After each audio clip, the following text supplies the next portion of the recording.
Many of us here in the Southland were blown away by the weather today. Gusty winds have battered the area all day long. CBS 2's Jeff Nguyen joins us live now from Porter Ranch with a look at the mess our windy weather left behind. Jeff? Yeah, certainly, Pat. You know, the wind has been absolutely relentless out here. I'm going to step aside and ask Steve Medina to show you how intense it is because those trees have been moving around. Chances are you're hearing the wind blowing through my mic, and as we push down the parking lot a little bit, you can see that chorus line of palm trees that is taking a bow.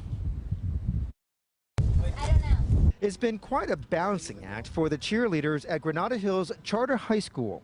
We literally just taped this, like, I don't know, 5 layers to make sure that it stays. These young ladies have been wrapping holiday presents as a fundraiser for their team. They've been working at a shopping center in Porter Ranch where the wind has been hitting hard. Your hands get really dry and it hurts to wrap paper. Across Southern California, strong winds created plenty of messes.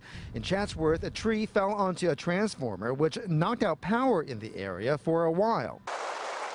In Fontana, a big rig hauling a trailer flipped onto its side. And in the San Fernando Valley, this tree crashed into an SUV. Both the roof and windshield were crushed. Horrible.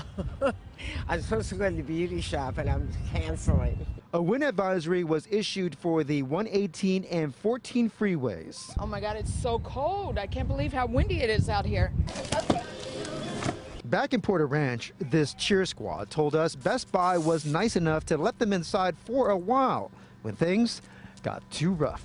We were on their floor with a ton of paper everywhere. Gotcha.